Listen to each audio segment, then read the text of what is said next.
میں ان آیات کو اب احادیث کی روشنی میں آپ کے ساتھ ریوائز کروں گی. سب سے پہلی بات تو یہ کہ یا ایھا الذین آمنوا کتب علیکم الصیام، اے لوگو جو ایمان لائے تم پہ روزے فرض کیے گئے. قرآن مجید کی اس آیت سے بھی پتہ چلتا ہے کہ روزہ ایک فرض عبادت ہے، اور حدیث سے بھی ہمیں پتہ چلتا ہے کہ روزہ فرض عبادت ہے. رسول اللہ صلی اللہ علیہ وسلم نے فرمایا بنی الاسلام علی خمس، اسلام کی بنیاد 5 چیزوں پر ہے. بہت سے لوگ اس کو پلرز کہتے ہیں، تو پلرز آپ کو پتا ہے کہ یہ پلر آپ کو دکھائی دے رہا ہے، یہ بنیاد میں نہیں ہے، یہ اوپر ہے. تو بنیاد نظر نہیں آتی ہوتی، یعنی عبادات جو ہماری ہیں یہ ہمارے دین کی، ہماری زندگی کی بنیادی چیزیں ہیں، بیسکس ہیں. اس کے بغیر تو کوئی مسلمان ہی نہیں کہلا سکتا اپنے آپ کو. تو وہ کیا ہے؟ فرمایا اسلام کی بنیاد، فاؤنڈیشن 5 چیزوں پر قائم کی گئی ہے. نمبر 1، گواہی دینا کہ اللہ کے سوا کوئی معبود نہیں، اور یقیناً محمد صلی اللہ علیہ وسلم اللہ کے رسول ہیں، یعنی کلمہ شہادت نمبر 1. نمبر 2، نماز قائم کرنا. نمبر 3، زکوٰۃ ادا کرنا. نمبر 4، بیت اللہ کا حج کرنا. نمبر 5، رمضان کے روزے رکھنا. یہ 5 چیزیں کیا ہو گئی؟ یہ فرائض میں شامل ہیں، بنیادوں میں شامل ہیں. اور یاد رکھیے یہ صرف ہم پر نہیں، ہم سے پہلی امتوں پر بھی فرض تھی. سارے انبیاء جو دعوت لے کر آئے وہ کس چیز کی تھی؟ توحید کی، کہ اللہ ایک ہے. اور بہت سے انبیاء نے اپنے لوگوں کو محمد صلی اللہ علیہ وسلم کی نبوت کی صداقت کے بارے میں بھی بتایا. نماز، ابراہیم علیہ السلام نے کعبہ کی تعمیر کس لیے کی تھی؟ کہ میں نے یہ گھر اس لیے بسایا ہے تاکہ اس کے آس پاس رہنے والے نماز قائم کریں، لیقیموا الصلاۃ. اور انہوں نے دعا بھی کیا کی تھی؟ رب اجعلنی مقیم الصلاۃ ومن ذریتی ربنا وتقبل دعا. پھر آپ دیکھیے اگلی چیز ہے زکوٰۃ ادا کرنا. زکوٰۃ بھی پچھلی شریعتوں میں رہی ہے. کان یأمر اہلہ بالصلاۃ والزکوٰۃ، وہ اپنے گھر والوں کو نماز اور زکوٰۃ کا حکم دیتے تھے. پھر بیت اللہ کا حج کب سے شروع ہوا ہے؟ ابراہیم علیہ السلام نے لوگوں کو حج کے لیے پکارا تھا، ٹھیک ہے. اور ابراہیم علیہ السلام سے پہلے کے بھی کعبہ کی تعمیر تو سب سے پہلے فرشتوں نے کی تھی. تو یہ ڈے 1 سے عبادت کا سمبل ہے. اور پھر رمضان کے روزے مسلمانوں پر فرض ہیں، اور پچھلی کتابیں بھی رمضان میں ہی نازل ہوئی. انجیل، تورات، یہ سب رمضان میں آئے. تو رمضان کا مہینہ ایک خاص عبادت کا، ہدایت کا مہینہ ہے. تقویٰ کے بعد دوسرا کی ورڈ جو ہے وہ کیا ہے؟ گائیڈنس، ہدایت. یعنی یہ مہینہ بہت سارے ادھر ادھر لاسٹ لوگوں کو ہدایت پر لے آتا ہے، روزے کے ذریعے، قیام کے ذریعے، قرآن کے ذریعے. اور پھر آپ دیکھیے ہدایت کے درجے ہوتے ہیں. ایک ہوتا ہے بیسک لیول، اور جب علم آتا ہے تو انسان بیسک لیول سے اوپر کے درجے طے کرنے لگتا ہے. آپ جس بھی لیول پر ہے، یہ مجھے تو نہیں پتا، اور شاید مجھے اپنا بھی نہ پتا ہو کہ میں کس درجے پر ہوں، لیکن جب انسان قرآن سے رمضان میں تعلق قائم کرتا ہے تو یقیناً قرآن کی آیات کے ساتھ ساتھ اس کی ہدایت کا لیول بھی اپ جاتا ہے. تو ہم سب یہ نہ سوچیں ہم نے قرآن پڑھ رکھا ہے، ہم روزے بھی رکھ رہے ہیں، اور کیا چاہیے، نمازیں بھی پڑھتے ہیں، صدقہ بھی کرتے، سب ٹھیک ہے، بہت اچھی بات ہے، لیکن اٹس نیور انف. یہ کافی نہیں ہوتا. ہمیں موٹیویشن چاہیے ہوتی ہے، ہمیں انسپریشن چاہیے ہوتی ہے. وہ بعض اوقات ہم انسانوں سے لے رہے ہوتے ہیں، نہیں، ڈائریکٹ قرآن سے لیجئے، محمد صلی اللہ علیہ وسلم سے لیجئے. تو انشاءاللہ رمضان میں قرآن کے ساتھ ہدایت کا یہ لیول اوپر جائے گا. اور ہدایت بھی 2 طرح کی ہوتی ہے. ایک ہدایت ارشاد ہوتی ہے جس میں انسٹرکشنز ملتی ہیں جو ہمیں قرآن سے ملیں گی انشاءاللہ، اور دوسری ہدایت توفیق ہوتی ہے. رمضان میں ہدایت توفیق بھی زیادہ ہوتی ہے کیونکہ نیکیوں کا موسم بہار ہے، تو اس لیے سب نیکی کر رہے ہوتے تو ہمیں بھی نیکی کرنے کا موقع مل جاتا ہے، شوق پیدا ہو جاتا ہے. تو اس لیے رمضان میں انشاءاللہ تقویٰ کے بعد کس پہ فوکس کرنا ہے؟ ہدایت پہ. تو روزہ ایک فرض عبادت ہے. رسول اللہ صلی اللہ علیہ وسلم نے فرمایا یہ ایسا فرض ہے جو کفایت کرنے والا ہے، یعنی آخرت میں انسان کو کافی ہو جائے گا. پھر اسی طرح یحییٰ علیہ السلام کے بارے میں آتا ہے کہ انہوں نے بنی اسرائیل کو جمع کیا، مسجد بھر گئی تو وہ ایک ٹیلے پہ بیٹھ گئے، اللہ کی حمد و ثنا بیان کی. پھر فرمایا اللہ نے مجھے 5 باتوں کا حکم دیا کہ میں خود بھی ان پہ عمل کروں اور تمہیں بھی عمل کرنے کے لیے کہوں. سب سے پہلی بات یہ کہ تم صرف اللہ کی عبادت کرو، کسی کو اس کے ساتھ شریک نہ ٹھہراؤ. پھر فرمایا میں تمہیں نماز کا حکم دیتا ہوں. پھر تیسری بات کہی کہ میں تمہیں روزوں کا حکم دیتا ہوں، کیونکہ اس کی مثال اس شخص کی سی ہے جو بھری محفل میں مس کی ایک شیشی لے کر آئے اور سب کو اس کی مہک کا احساس ہو، یعنی خوشبو لائے اور پوری محفل جو ہے وہ اس خوشبو کو محسوس کرے. تو رمضان میں نیکیاں ایئر میں ہوتی ہیں، ہم ان کو فیل کرتے ہیں، اس کی ایک رحمت برکت ہمیں محسوس ہو رہی ہوتی ہے. اور اللہ کے نزدیک روزہ دار کے منہ کی بو مشک کی مہک سے بھی زیادہ اچھی ہوتی ہے. چوتھی بات، میں تمہیں صدقہ کا حکم دیتا ہوں. پانچویں بات، میں تمہیں کثرت کے ساتھ اللہ عز و جل کے ذکر کا حکم دیتا ہوں. تو یہ 5 باتیں حضرت یحییٰ علیہ السلام نے اپنی قوم سے کہی تھی. روزہ اسلام کی مضبوط رسی ہے. براء ابن عازب کہتے ہیں کہ ایک مرتبہ ہم لوگ نبی صلی اللہ علیہ وسلم کے پاس بیٹھے ہوئے تھے تو آپ پوچھنے لگے اسلام کی کون سی رسی سب سے زیادہ مضبوط ہے؟ صحابہ نے عرض کیا نماز. آپ نے فرمایا بہت خوب. اس کے بعد کون سی؟ صحابہ نے عرض کیا زکوٰۃ. آپ نے فرمایا بہت خوب. اس کے بعد کون سی؟ صحابہ نے عرض کیا رمضان کے مہینے کے روزے. آپ نے فرمایا بہت خوب. تو اس سے یہ پتہ چلتا ہے کہ یہ اسلام کی مضبوط رسی، یعنی اس کو پکڑ لیں گے تو اسلام سے ہمارا تعلق مضبوط رہے گا، وہ ہمارے ہاتھ سے نہیں چھوٹے گا. اسی لیے آپ دیکھیں کہ بہت سے لوگ جو نماز نہیں بھی پڑھتے نا، جب رمضان آتا ہے تو روزے رکھتے ہیں. تو اس سے کیا پتہ چلتا ہے کہ ان کے اندر ابھی خیر ہے. جیسے وہ سکتے کا مریض ہوتا ہے نا، جو شوق میں چلا جاتا ہے تو وہ بظاہر لگتا ہے ڈیڈ ہے، لیکن کیا کرتے کہ آئینے کو اس کے ناک کے پاس رکھتے ہیں، اگر اس کے اوپر کچھ دھندلاہٹ آئے تو کہتے نہیں ابھی اس میں لائف ہے، یعنی وہ سانس کی وجہ سے اس کے اوپر فیوم سا آ جاتا ہے. تو اسی طرح اگر ایک شخص ٹوٹلی آؤٹ ہے اسلام سے لیکن رمضان آتا ہے اور روزہ رکھنا شروع کر دیتا ہے، اس کا مطلب ہے ابھی اس میں جان ہے، اس میں خیر ہے. رمضان میں اگر یہ قرآن کی طرف آ جائے تو اس کی خیر باہر نکل آئے گی، وہ بہت اچھا بن جائے گا. تو اللہ سبحانہ وتعالیٰ نے ہمیں بہت بڑی نعمت عطا کی ہے کہ ہم اس سے اسلام کے ساتھ اپنے تعلق کو اور مضبوط کریں. کیونکہ رسی کیا کرتی؟ باندھتی ہے. رسی پکڑنے کے کام آتی ہے، یعنی کسی بلند سے بلند پہاڑ پہ بھی آپ کو چڑھنا ہو تو رسی پکڑ پکڑ کے آپ اوپر ٹاپ پہ جا سکتے ہیں. تو اس لیے روزہ جو ہے ایک مضبوط رسی بھی ہے. قرآن کو بھی رسی کہا گیا، وَاعْتَصِمُوا بِحَبْلِ اللَّهِ جَمِيعًا. تو حدیث میں آتا ہے قرآن جو ہے وہ حبل اللہ المتین ہے، اللہ کی مضبوط رسی ہے. پھر سب سے منفرد عمل ہے. رسول اللہ صلی اللہ علیہ وسلم نے فرمایا اپنے اوپر روزے کو لازم کر لو، کیونکہ روزے جیسا کوئی عمل نہیں. خیر کا دروازہ. روزہ کیا ہے؟ خیر کا دروازہ. معاذ بن جبل کہتے ہیں نبی صلی اللہ علیہ وسلم نے ان سے فرمایا کیا میں تمہیں خیر کے دروازے کے بارے میں نہ بتاؤں؟ روزہ ڈھال ہے اور صدقہ گناہوں کو بجھا دیتا ہے.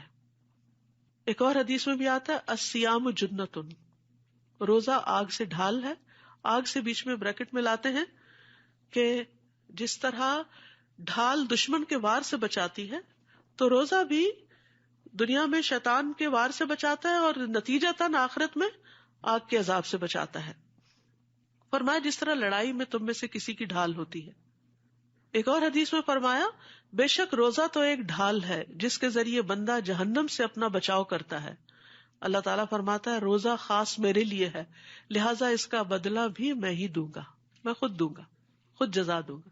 تو آپ دیکھیے وہ اعلیٰ ترین جزا ہے جو رب اپنے ہاتھ سے دے کسی کو. قرآن مجید میں ڈرنکس کی کئی قسمیں بیان ہوئی ہیں. ایک یہ ہے کہ اہل جنت ڈرنک کی نہر خود نکال لے جائیں گے. اس سے اگلا لیول یہ ہے کہ جنت کے جو ولدان ہوں گے غلمان وہ شراب سرو کریں گے.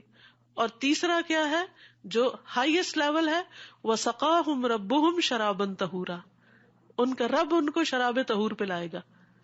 تو عام عبادات کا اجر تو ملے گا ہی، لیکن روزے کی جزا خود اللہ سبحانہ وتعالیٰ آپ کو دے گا. وہ کتنی بڑی جزا ہوگی، وہ اس کی شان کے مطابق جو بھی ہوگی اللہ ہم سب کو نصیب فرمائے. پھر اسی طرح روزہ ایک مضبوط قلعہ بھی ہے. حدیث میں آتا ہے نبی صلی اللہ علیہ وسلم نے فرمایا روزہ ڈھال ہے اور مومن کے قلعوں میں سے ایک قلعہ ہے. یعنی آپ اس فورٹ کے اندر آ جاتے ہیں تو محفوظ ہو جاتے ہیں. کس سے؟ شیطان سے. اس کے ساتھ کیا ہوتا ہے؟ شیطان کے ساتھ رمضان میں کیا ہوتا ہے؟ اس کو بند کر دیا جاتا ہے. تاکہ ہم ذرا آزادی سے نیکی کر سکیں، وہ رکاوٹ تو دور ہو.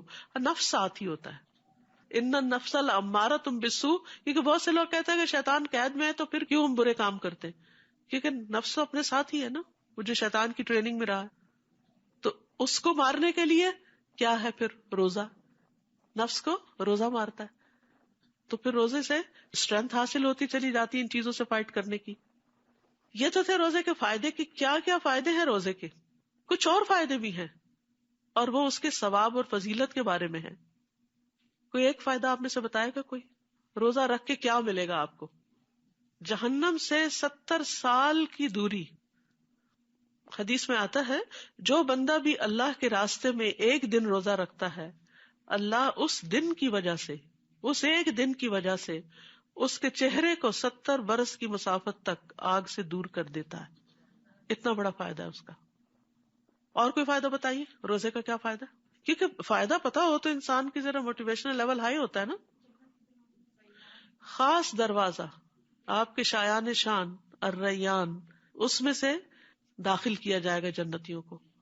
وہ ہوتا ہے نا کہ کچھ دروازے عوام کے لیے ہوتے ہیں اور کچھ دروازے خواص کے لیے ہوتے ہیں. تو روزہ رکھ کر انسان خواص میں شامل ہو جاتا ہے. اور کیا فائدہ ہوتا ہے روزہ رکھ کے؟ من صام رمضان ایمانا واحتسابا غفر له ما تقدم من ذنبه، پچھلے سارے گناہ جھاڑ دیے جائیں گے. پچھلے سارے گناہ جو ہے وہ جھاڑ دیے جائیں گے، سب صفائی ہو جائے گی، ہلکے پھلکے ہو جائیں گے آپ.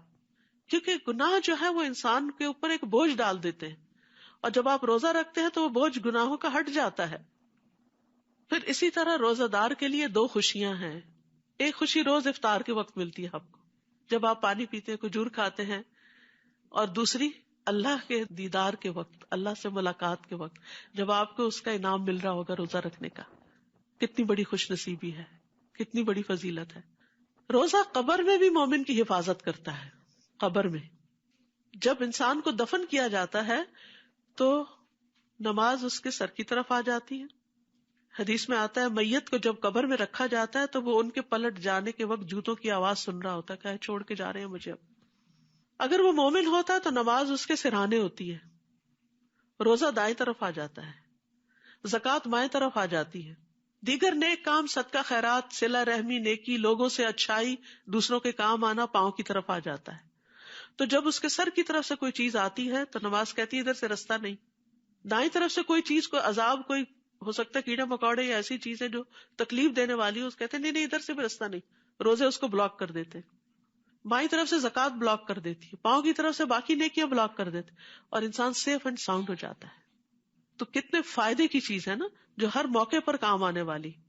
پھر یہ کہ روزہ قیامت کتنی سفارش بھی کرے گا کہ اللہ اس کو بخش دے، میں نے دن کے وقت اسے کھانے اور خواہشات کی تکمیل سے روکے رکھا، اس کے بارے میں میری سفارش قبول کر لے. قرآن کہے گا میں نے رات کو اسے سونے سے روکے رکھا، اس کے حق میں میری سفارش قبول کر لے. چنانچہ دونوں کی سفارش قبول کر لی جائے گی. پھر روزہ جنت میں لے جانے والا عمل ہے. اصل میں جب روزے کے فائدے کی بات ہوتی ہے نا تو عام طور پر صرف دنیا کے بینیفٹس دیکھ رہے ہوتے ہیں کہ ہمیں کیا ملے. اصل میں کلا بل تحبون العاجلہ، ہم سب کے اندر ہے کہ جلدی ہمیں کیا ملے گا، لیکن تھوڑا سا اس سے آگے جائیے جو ہمیشہ کے لیے مل جائے گا اور وہ بڑا فائدہ ہے. تو تھوڑا سا اپنے برین کو ٹرین کریں بڑے فائدوں کو دیکھنے کے لیے، چھوٹے چھوٹے فائدوں کو نہیں صرف دیکھیں، بڑے بڑے فائدوں کو دیکھیں. تو جنت میں لے جانے کے لیے سفارش کرے گا. پھر بندے اور جہنم کے بیچ میں ایک خندق بن جائے گا. یعنی اگر بندہ جہنم کے کنارے بھی کھڑا ہے تو جہنم اور بندے کے بیچ میں ایک ایسی آڑ بن جائے گا کہ اس کو آگے نہیں جانے دے گا، جہنم میں نہیں گرنے دے گا. نبی صلی اللہ علیہ وسلم نے فرمایا جس شخص نے اللہ کی راہ میں ایک دن کا روزہ رکھا تو اللہ اس کے اور آگ کے درمیان ایسی خندق بنا دیتا ہے جتنا کہ زمین و آسمان کے درمیان فاصلہ ہے. کتنا فاصلہ ہے؟ کہتے ہیں پہلے آسمان تک 500 سال کا ہے. یعنی اتنا بڑا گیپ آ جائے گا کہ انسان جہنم میں نہیں جائے گا. ہم سب کو آگ سے ڈر لگتا ہے نا، اور کچھ لوگوں کو تو باقاعدہ فوبیا ہوتا ہے کہ ہائے یہاں نہ آگ لگ جائے، اس گھر کو نہ لگ جائے، اس جگہ کو نہ، اس گاڑی کو نہ لگ جائے، اس کو نہ لگ جائے. تو اگر اس کو فوراً ہم ریلیٹ کریں نا آخرت کی آگ سے، اور یہ یاد رکھے کن کن چیزوں سے وہ آگ بھڑکتی ہے، تو اس کو ٹھنڈا کرنے کے لیے روزہ فائدہ مند ہے. تو رمضان میں نمبر 1 کرنے کا کام روزہ اور روزے کے فوائد آپ نے دیکھ لیے. اس کے علاوہ ہیلتھ بینیفٹس وغیرہ بھی ہیں، لیکن یاد رکھیے روزہ ہیلتھ بینیفٹس کے لیے نہیں رکھنا. وہ تو مل ہی جائیں گے، وہ اگر نیت نہیں بھی ہوگی نا وہ بینیفٹس تب بھی مل جائیں گے، کیونکہ روزہ رکھنا ہے اللہ کی خاطر. ہمارے دین میں نیت بہت زیادہ کاؤنٹ ہوتی ہے. یعنی یہ نہ سوچے اچھا کوئی بات نہیں ڈائٹنگ ہی ہو جائے گی، اچھا کوئی نہیں ذرا میری کھانے کی عادتیں ٹھیک ہو جائیں گی. ہو ہی جائیں گی. تو جو چیز ہو ہی جائے گی اس کے پیچھے کیا پڑنا. اصل دیکھیں اس کو جو ہمیں حاصل کرنا ہے، اور وہ آخرت کے بڑے درجات ہیں. ٹھیک ہے. دوسرا کرنے کا کام کیا ہے رمضان میں؟ قرآن سے تعلق. قرآن مجید انزل فیہ القرآن انا انزلناہ فی لیلۃ مبارکہ انا انزلناہ فی لیلۃ القدر. تو یہ مبارک مہینہ ہے. حدیث میں آتا ہے بے پناہ خیر لانے والا ہے. جب رمضان آیا تو نبی صلی اللہ علیہ وسلم نے فرمایا بے شک تم پر یہ مہینہ آ گیا اور اس میں ایک ایسی رات ہے جو 1000 مہینوں سے بہتر ہے. جو اس سے محروم رہا وہ ہر طرح کی خیر و بھلائی سے محروم رہا، اور اس کی خیر سے محروم وہی ہوگا جو واقعی محروم رہے گا. اس کے بعد پھر اس سے کسی خیر کی توقع نہیں کی جا سکتی. آسمان کے دروازے کھلنے کا مہینہ ہے یہ. جب رمضان آتا ہے تو آسمان کے دروازے کھول دیے جاتے ہیں، جہنم کے دروازے بند ہو جاتے ہیں، جنت کے دروازے کھول دیے جاتے ہیں.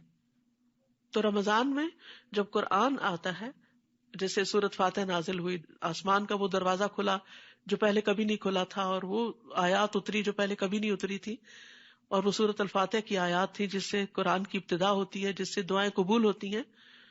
تو قرآن جو ہے اول و آخر ہدایت کی کتاب ہے، اس لیے اس کی فضیلت اور برکت سے فائدہ اٹھانا چاہیے. پھر رمضان میں تراویح یاد رکھیے ایک نفل عبادت ہے. تو تراویح سے زیادہ کس عبادت کی فکر کرنی ہے؟ فرضوں کی، فرض عبادت کی. یہ نہیں کہ صبح ساری کھا کے کہ مجھے ذرا غنود کیا ہے میں تھوڑا سا ریسٹ کر کے فجر پڑھتی ہوں اور اتنے میں گئی فجر. آپ کو نہانے کی ضرورت ہے، اچھا ابھی نہاتی ہوں اور اتنے میں سورج نکلنے کے قریب ہو گیا اور گئی فجر. یہ غلطی کبھی نہیں کرنی. نمازوں کی حفاظت، قرآن مجید میں اللہ تعالیٰ فرماتے ہیں حافظوا علی الصلوات والصلاۃ الوسطی. نمازوں کی حفاظت کرو، خاص طور پہ درمیانی نماز. درمیانی کون سی ہے؟ عصر. یہ نہ ہو کام سے واپس آئیں اور سوئیں اور افطار کے وقت آپ کو اٹھایا جائے اور گئی عصر. نہیں، ٹارگٹ یہ رکھے ایک نماز نہیں ہاتھ سے جانے دینی انشاءاللہ، اور وقت پر پڑھنا ہے ان کو. اور جب فرض انسان ادا کرتا ہے نا تو اس کو اللہ تعالیٰ کا قرب ملتا ہے. حدیث میں آتا ہے فرائض کی ادائیگی سے زیادہ بندہ کسی چیز سے میرا قرب حاصل نہیں کرتا. قرب کا کیا مطلب؟ اللہ کے کلوز ہونا. ہر ایک کا دل چاہتا ہے وہ اللہ کے کلوز ہو، اور جو اللہ کے قریب ہو جاتا ہے اس کو پھر ہر طرح کے بینیفٹس مل جاتے ہیں. اب دیکھیے کہ ہم دنیا میں جن لوگوں سے زیادہ قریب ہوتے ہیں، مشکل میں وہ ہمارے کام آتے ہیں، ان سے محبتیں زیادہ ملتی ہیں. تو یعنی خاص قرب حاصل کرنا جو ہے وہ نمازوں کے ذریعے اور فرض ادا کرنے کے. اور پھر اللہ تعالیٰ فرماتے ہیں کہ پھر جب میں اس سے محبت کرنے لگتا ہوں اس کا کان بن جاتا ہوں جس سے وہ سنتا ہے، اس کی آنکھ بن جاتا ہوں جس سے وہ دیکھتا ہے، یعنی اس کے اندر ایک وزڈم آ جاتی ہے. اس کا ہاتھ بن جاتا ہوں جس سے وہ پکڑتا ہے، اس کا پاؤں بن جاتا ہوں جس سے وہ چلتا ہے. یعنی اس کی زندگی ہی بدل جاتی ہے. اور اگر وہ مجھ سے کچھ مانگتا ہے تو میں اسے ضرور دے دیتا ہوں، اور اگر وہ مجھ سے پناہ مانگتا ہے تو میں اس کو پناہ بھی دیتا ہوں. تو ہمیں رمضان میں فرض نمازوں کی پابندی کرنی ہے، اور پھر نفل رات کا قیام بھی. اول رات کریں، فرض پڑھ کے عشاء کے سو کے درمیان رات کریں، آخری حصے میں کریں، جب جی چاہے کریں، کوئی پابندی نہیں. اول رات میں کیوں کر لیتے ہیں سب؟ عشاء کے بعد ہی، آسانی کے لیے، تاکہ ایک ہی دفعہ پھر سو جائے، آرام کر لے. اور پھر دوسرا یہ کہ مساجد میں اسی وقت میں ہوتا ہے تو انسان سب کے ساتھ مل کے جب کرتا ہے تو آسان ہو جاتا ہے. اگر آپ گھر میں بھی کر رہے ہیں نا، ایک جگہ مقرر کریں. یہ نہیں آج یہاں جائے نماز ڈالی کل وہاں نہیں. اپنا ایک پریئر کارنر بنائیں، اس میں اپنا ایک ماحول بنائیں. زید بن ثابت کہتے ہیں کہ رسول اللہ صلی اللہ علیہ وسلم نے رمضان میں ایک حجرہ بنا لیا یا بوریے سے اوٹ کر لی، یعنی کرٹن ڈال لیا. پھر آپ نے کئی راتیں اس میں نماز پڑھی، یعنی سیکلوڈ ہو کے. صحیح مسلم میں آتا ہے فرض نماز کے بعد سب سے زیادہ فضیلت والی نماز رات کی نماز ہے. قیام اللیل رب کے قریب کرنے اور گناہوں سے دور کرنے کا ذریعہ ہے. قیام میں خوب تھکنے کو پسند کیا گیا ہے. نبی صلی اللہ علیہ وسلم کے اپنے پاؤں پر ورم آ جاتا تھا. رمضان کی راتیں غفلت میں نہیں گزارنی چاہیے، کھانے پینے، کھیل کود، سوشلائزنگ نہیں. آخری عشرے میں زیادہ محنت کریں، گھر والوں کو بھی قیام کی رغبت دلائیں. نبی صلی اللہ علیہ وسلم کی سنت ہے یہ، یعنی بچوں کو بھی ساتھ شریک کریں. ليلۃ القدر کی تلاش میں سستی نہ کریں، یہ بھی ایک ٹارگٹ سیٹ کرنا ہے. 21ویں، 23ویں، 25ویں، 27ویں، 29ویں رات کو خاص عبادت. قرآن مجید سے متعلق یہ کہ تراویح میں کوشش کریں کہ ایک پورا قرآن مکمل ہو جائے. دوسرا آپ کا ویسے ناظرہ پڑھ کے مکمل ہو جائے. تیسرا آپ کا سمجھ کے دورہ قرآن میں پورا ہو جائے.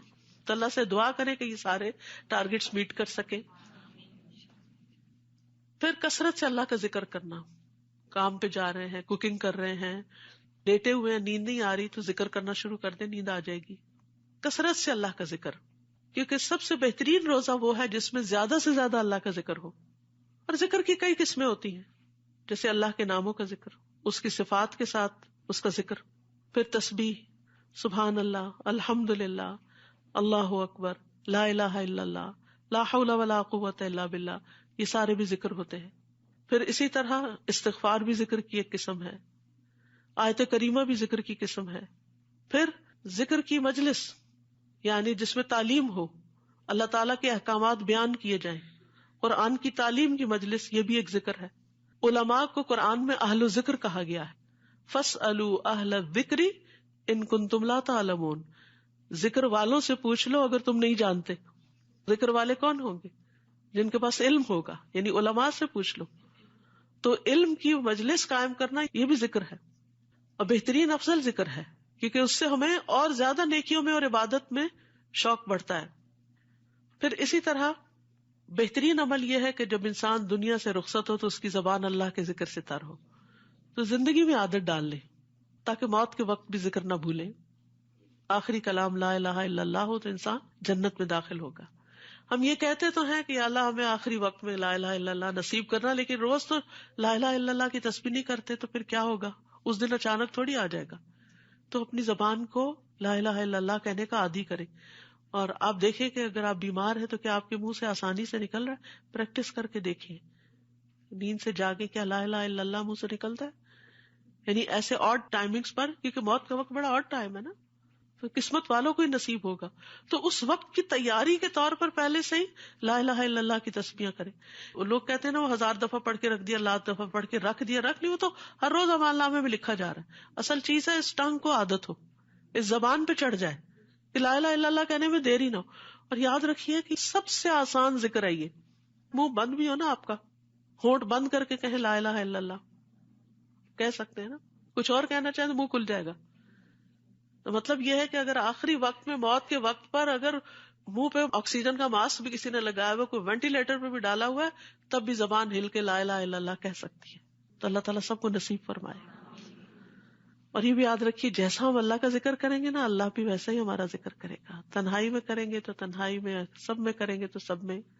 اور خاص طور پر رمضان میں گناہوں کی معافی مانگنی ہے. ویسے تو رمضان ہے ہی گناہوں کی معافی کا ذریعہ، لیکن مانگنی بھی چاہیے. پھر کثرت سے صدقہ خیرات، صدقہ کرنے والوں کے لیے اللہ کی رحمت کی خوشخبری ہے. دن اور رات دونوں وقت صدقہ کرنا. عام دنوں میں ہمیں رات کو صدقہ کرنے کا موقع نہیں ملتا، لیکن رمضان میں آپ تراویح پڑھنے مسجد میں جائیں گے تو جہاں بھی آپ جائیں گے رمضان سے پہلے ہی چینج لے کے رکھ لیجئے. ڈیلی جو آپ نے ٹارگٹ سیٹ کرنا ہے، فار ایگزامپل $5، $20، $100، جو آپ کو توفیق اللہ نے دی وہ آپ پہلے سے ہی بیگ میں تیار کر کے رکھ لیں، اور جب جائیں دن کو یا رات کو اپنا کام کر لیں. الذین ينفقون اموالهم باللیل والنہار، لیل پہلے آئی ہے، سرا وعلانیہ، چھپا کے اور دکھا کے. فلہم اجرہم عند ربہم ولا خوف علیہم ولا ہم یحزنون. وہ لوگ جو اپنے مال رات اور دن چھپے اور کھلے خرچ کرتے ہیں، ان کے لیے ان کے رب کے پاس بہت بڑا اجر ہے. رات اور چھپا کے، یعنی رات کو اندھیرے میں جب کسی کو دیتا ہے انسان تو پتہ نہیں چلتا، اور اسی طرح دن کو بھی اگر کوئی دیکھ بھی لے تو اس کو بھی ہو سکتا ہے آپ کی وجہ سے شوق آ جائے صدقہ کرنے کا. صرف خود ہی نہیں، بچوں کو بھی ٹارگٹ دے. چاہے آپ ان کو مہینے کے $30 ہی دے دیں نا، 30 کے کوائن، بیٹا ہر روز $1 ڈالنا. وہ نہیں مسجد روز آپ آ رہے تب بھی کوئی گھر میں ایسا باکس رکھوا دیں جس میں وہ ہر روز اپنی جیب سے نکال کے اس میں ڈال دیں، اور پھر اس میں سے نہ نکالے، وہ پھر صدقے کا ہو گیا، پھر آپ کا نہیں رہا، آپ کے ہاتھ سے چلا گیا. اور پھر جب مسجد جائیں یا جہاں بھی دینا ہو وہاں پر اکٹھے دے دیں. پھر اسی طرح صدقہ جو ہے وہ گناہوں کو مٹانے کا سبب ہے اور خوف اور غم مٹاتا ہے. جیسے اوپر آیا نا فلا خوف علیہم ولا ہم یحزنون، ان پر نہ کوئی خوف ہوگا نہ ہی وہ غمگین ہوں گے. پھر آگ سے بچنے کا ذریعہ ہے. فرمایا تم میں سے جس کی طاقت ہو وہ آگ سے بچ سکے تو ایسا ضرور کرے، اگرچہ آدھی کھجور صدقہ کر کے ہی کیوں نہ. تو اس سے پتہ چلتا ہے کہ صرف کیش کوائنس کا ہی نہیں صدقہ، کھانے پینے کی چیزوں کا بھی صدقہ ہوتا ہے.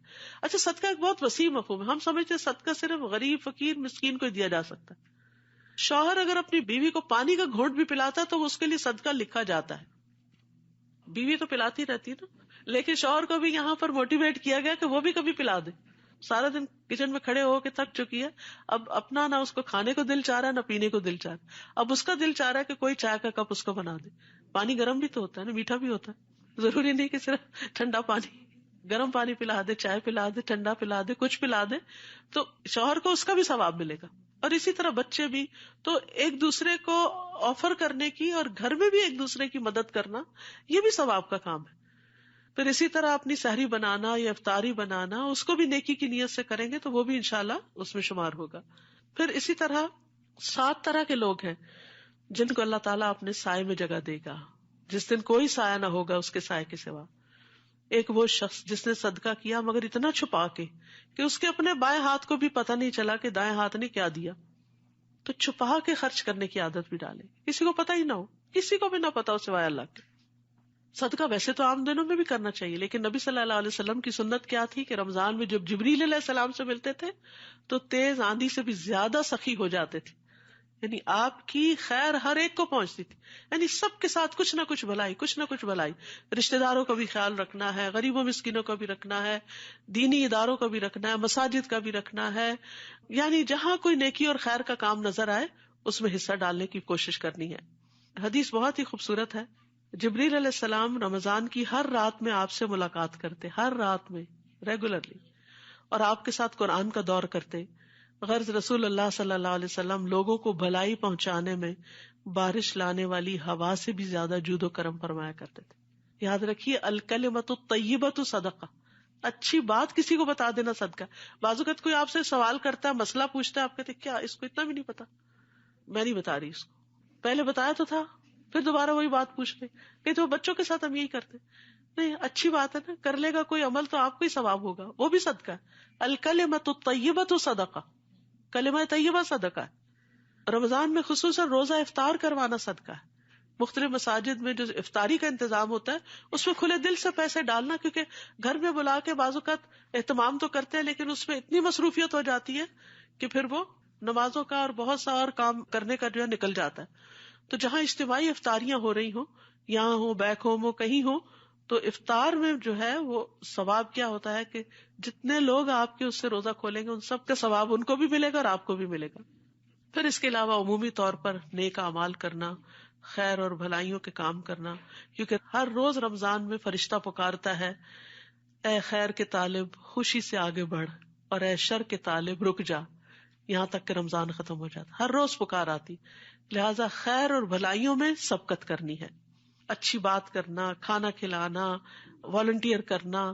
جیسے اب یہ دورہ قرآن کا انتظام ہے، اس میں اگر کوئی جلدی آ کر کرسیاں لگا دیتا ہے ایلڈرلی کے لیے، یا کسی بڑے کو اپنی جگہ بٹھا دینا، یعنی بعض اوقات بچیاں کرسیوں پہ بیٹھ جاتی ہیں، اس میں دیکھنا کہ کوئی بڑا آیا ہے تو ان کے لیے جگہ چھوڑ دینا، یہ سارے نیکی کے کام ہیں. یعنی جو من تطوع خیرن، جو خوشی سے نیکی کرے، یعنی والنٹریلی نیکی کرے، کسی کے کہنے پہ نہیں، اپنے دل کی رضامندی سے، تو وہ اس کے اپنے ہی لیے اچھا ہے. آج آپ کسی کو کرسی آفر کر رہے ہیں، ہو سکتا ہے کل کسی شدید ضرورت میں کوئی آپ کو کر دے، کیونکہ جو خیر انسان کرتا ہے واپس اسی پہ پلٹتی. اس کا فائدہ کسی اور کو تو ہوتا ہے لیکن اس کو خود بھی ہوتا ہے. کسی نے خوب کہا تھا کہ نماز نمازی کو آدھے رستے تک پہنچاتی ہے، روزہ بادشاہ کے دروازے پہ پہنچا دیتا ہے، صدقہ ہاتھ پکڑ کے اندر داخل کروا دیتا ہے. اسی لیے ہمارے دین میں صدقے کی بہت اہمیت ہے. سورۃ المنافقون جہاں ختم ہوتی ہے وہاں پر ایک آیت بڑی خوبصورت ہے کہ موت سے پہلے پہلے صدقہ کر لو. کہیں ایسا نہ ہو کہ کوئی یہ کہے کہ اے میرے رب، مجھے تو نے تھوڑی سی مہلت اور کیوں نہ دی کہ میں صدقہ کرتا اور میں نیک لوگوں میں شامل ہو جاتا. تو وَلَن يُؤَخِّرَ اللَّهُ نَفْسًا إِذَا جَاءَ أَجَلُهَا، جب موت کا وقت آتا ہے تو اللہ تعالیٰ کسی کو مہلت نہیں دیتا. تو موت کے آنے سے پہلے پہلے انسان صدقہ کر لے. اور اگر قبر والوں کو باہر نکال کے پوچھا جائے کیا کرو گے، تو شاید سب سے پہلے صدقہ کرنا چاہے. موت کے وقت انسان کی تمنا کیا ہوگی؟ میں اور صدقہ کر لیتا. کیونکہ انسان مال کی محبت میں بڑا شدید ہے. جتنی بھی چیزوں سے محبت کرتا ہے ان میں سب سے ٹاپ پر اس کے مال کی محبت ہے. حتیٰ کہ بعض اوقات اولاد کو بھی اگنور کر دیتا ہے مال کمانے کی خاطر. آج آپ دیکھیں کہ بہت سی مائیں ایسی ہیں کہ جو اپنے بچوں کو سارا دن ڈے کیئر میں چھوڑ کر صرف پیسے کماتی ہے، کیونکہ اس سے ان کو خوشی ملتی ہے، ایک سیٹسفیکشن ملتی ہے. ان کو ضرورت نہیں ہوتی، ان کے ہسبینڈ اچھا کما رہے ہوتے ہیں، ان کی ضروریات پوری ہو رہی ہوتی. تو یہ جو مال کی محبت ہے اس نے اولاد کو بھی نگاہوں سے دور کر دیا، تربیت سے دور کر دیا. اور پھر آخری چیز یہ کہ گناہوں سے بچنا ہے، خاص طور پر جھوٹ کو چھوڑنا ہے، جھوٹ کی جگہ سچائی کو لے کر آنا ہے، لغو اور رفث سے بچنا ہے. رسول اللہ صلی اللہ علیہ وسلم نے فرمایا روزہ صرف کھانا پینا چھوڑنے کا نام نہیں، روزہ تو لغو یعنی بے فائدہ بےہودہ کام اور رفث یعنی جنسی خواہشات پر مبنی حرکات اور کلام سے بچنے کا نام ہے. اور جو شخص بری باتیں اور جھوٹ نہ چھوڑے، اللہ کو اس کے کھانا پینا چھوڑنے کی کوئی ضرورت نہیں ہے. تو ہمیں اپنی زبان کی بھی حفاظت کرنی ہے اور اس کو ریپلیس کرنا ہے زیادہ سے زیادہ دعاؤں کے ساتھ، کیونکہ رمضان میں دعائیں قبول ہوتی ہیں. وَإِذَا سَأَلَكَ عِبَادِي أَنِّي فَإِنِّي قَرِيبٌ، جب بندے میرے بارے میں آپ سے سوال کریں ہمارا رب کہاں ہے، وہ قریب ہے. اجیب دعوت الداعی اذا دعانی، میں پکارنے والے کی پکار کو قبول کرتا ہوں جب بھی وہ مجھے پکارتا ہے. فَلْيَسْتَجِيبُوا لِي، انہیں چاہیے بھی میری بات مانا کرے. اگر یہ چاہتے ہیں ان کی دعائیں قبول ہو، ان کی پکار قبول ہو، تو میری پکار پہ بھی لبیک کہیں. وَلْيُؤْمِنُوا بِي، اور مجھ پہ اعتماد کریں. لَعَلَّهُمْ يَرْشُدُونَ، تاکہ وہ ہدایت پا جائیں. اللہ کے نزدیک دعا سے زیادہ معزز کوئی چیز نہیں. دعا نہ کرنا اللہ کو ناراض کرتا ہے. اٹھے ہوئے ہاتھوں کو اللہ تعالیٰ خالی نہیں لوٹاتا. روزہ دار کی دعا رد نہیں کی جاتی. روزانہ رات کو دعاؤں کی قبولیت کے لیے اللہ تعالیٰ آسمان دنیا پہ نزول فرماتے ہیں. لیلۃ القدر میں خصوصی طور پر معافی مانگنے کی طرف توجہ کرنی چاہیے. اللہم انک عفو تحب العفو فاعف عنی. تو ربنا آمنا فاغفر لنا وارحمنا وانت خیر الراحمین. رب اغفر وارحم وانت خیر الراحمین. اللہم انا نسألک من فضلک ورحمتک فإنہ لا یملکها الا انت. اللہم ابسط علینا من برکاتک ورحمتک وفضلک ورزقک. اللہم انی اسألک النعیم المقیم الذی لا یحول ولا یزول. اللہم انی اسألک النعیم یوم العیلہ والامن یوم الحرب. اے اللہ ہم تجھ سے تیری برکات، رحمت، فضل اور رزق مانگتے ہیں کہ تو ہم پر وہ سب کچھ پھیلا دے. اے اللہ ہم تجھ سے وہ نعمتیں مانگتے ہیں جو ہمیشہ قائم رہیں اور تیری اطاعت میں حائل نہ ہو اور کبھی زائل نہ ہو. اے اللہ ہم تجھ سے تنگی کے دن کی نعمت اور جنگ کے دن امن کا سوال کرتے ہیں. اے اللہ تو اپنی رحمت کے ساتھ ہمیں ہر ایک سے بے نیاز کر دے. اللہ ہمیں ساری پریشانیوں سے نجات عطا کر. اللہم رحمتک ارجو فلا تکلنی الی نفسی طرفۃ عین واصلح لی شأنی کلہ لا الہ الا انت. یا رب العالمین تو ہمارے لیے آنے والے دنوں کو بہت آسان کر دے، برکتوں سے بھر دے، اپنی رحمتیں ہم پہ نازل فرما اور ہمارے لیے سفر آسان کر دے. اور رمضان کے بعد ہم پہلے سے بہترین انسان بن چکے ہوں اور ہمارے اندر کسی قسم کا غرور اور کسی قسم کا تکبر نہ آئے. اللہ ہمیں اپنا قرب عطا کرنا، ایمان کی لذت اور حلاوت نصیب فرمانا. یا اللہ جتنی بہنیں آئی ان کا آنا قبول فرما، ان کا بیٹھنا قبول فرما. یا اللہ جتنی بھی بہنیں سن رہی ہیں، جتنے بھی لوگ اس سے استفادہ کر رہے ہیں، یا اللہ ان سب کے سننے کو بینیفیشل کر دے اور اس سے بھرپور فائدہ اٹھانے کی توفیق عطا فرما. یا اللہ تو ہمارے لیے نیکیوں کے راستے آسان کر دے، برائیوں کے راستے مشکل کر دے. یا اللہ تو ہمیں قبر کے عذاب سے بچانا، جہنم کے عذاب سے بچانا اور جنت الفردوس میں اپنا دیدار عطا فرمانا. یا اللہ ہمارے بچوں کو بھی ہدایت دے. یا اللہ انہیں ایمان نصیب کر دے. اللہ جو بھٹک چکے ہیں انہیں واپس ایمان عطا کر دے. اللہ رمضان کے خیر و برکت اور بھلائی نصیب فرما. یا اللہ جتنی باتیں کہی ہیں ہمیں ان پہ عمل کی توفیق عطا فرما دے. اللہ تو ہی توفیق دیتا ہے، تجھ سے تیرا فضل مانگتے ہیں. ربنا تقبل منا انک انت السمیع العلیم وتب علینا انک انت التواب الرحیم. وصلی اللہ تعالی علی خیر خلقہ محمد وعلی آلہ واصحابہ واہل بیتہ اجمعین برحمتک یا ارحم الراحمین. الہی آمین. سبحانک اللہم وبحمدک اشہد ان لا الہ الا انت استغفرک واتوب الیک. السلام علیکم ورحمۃ اللہ وبرکاتہ.